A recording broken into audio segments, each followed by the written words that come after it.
हनुमान जी के धर्म पिता वायु थे, इसी कारण उन्हें पवन पुत्र के नाम से भी जाना जाता है। बचपन से ही दिव्य होने के साथ साथ उनके अंदर असीमित शक्तियों का भंडार था।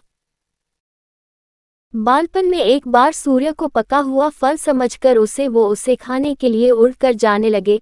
उसी समय इंद्र ने उन्हें रोकने के प्रयास में वज्र से प्रहार कर दिया।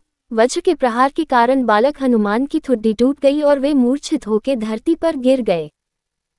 इस घटना से कुपित होकर पवन देव ने संसार भर में वायु के प्रभाव को रोक दिया, जिसके कारण सभी प्राणियों में हाहाकार मच गया।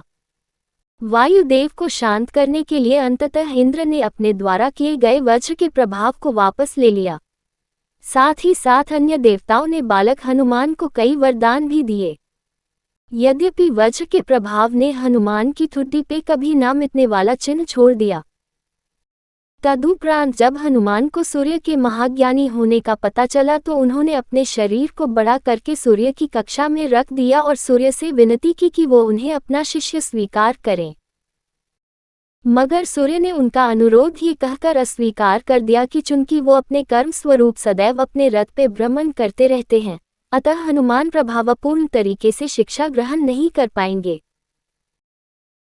सूर्य देव की बातों से विचलित हुए बिना हनुमान ने अपने शरीर को और बड़ा करके अपने एक पैर को पूर्वी छोर पे और दूसरे पैर को पश्चिमी छोर पे रखकर पुनः सूर्य देव से विनती की और अंततः हनुमान की सतात्यक दृढ़ता से प्रसन्न होकर सूर्य ने उन्हें अपना शिष्य स्वीकार कर लिया।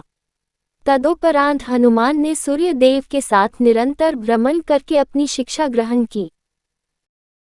शिक्षा पूर्ण होने के उपरांत हनुमान ने सूर्य देव से गुरु दक्षिणा लेने के लिए आग्रह किया, परंतु सूर्य देव ने ये कहकर मना कर दिया कि तुम जैसे समर्पित शिष्य को शिक्षा प्रदान करने में मैंने जिस आनंद की अनुभूति की है वो किसी गुरु दक्षिणा से कम नहीं है।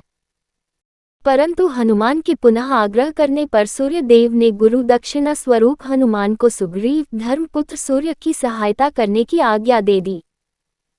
हनुमान के इच्छानुसार सूर्य देव का हनुमान को शिक्षा देना सूर्य देव के अनंत, अनादि, नित्य, अविनाशी और कर्म साक्षी होने का वर्णन करता है। हनुमान जी बालपन में बहुत नटखट थे। वो अपने इस स्वभाव से साधु संतों को सता देते थे। बहुधा वो उनकी पूजा सामग्री और आदि कई वस्तुओं को छीन झपट लेते थे। उनके इस नटखट स्वभाव से रुष्ट होकर साधुओं ने उन्हें अपनी शक्तियों को भूल जाने का एक लघु शाप दे दिया। इस शाप के प्रभाव से हनुमान अपनी सब शक्तियों को अस्थायी रूप से भूल जाते थे और पुनः किसी अन्य के स्मरण कराने पर ही उन्हें अपनी असीमित शक्तियों का स्मरण होता था। ऐसा माना जाता है कि अगर हनुमान शाप रहित होते तो रामायण में राम रावण युद्ध का स्वरूप पृथक भिन्न न्यारा ही होता। कदाचित वो स्वयं ही रावण सहित संपूर्ण लंका को समाप्त कर देते।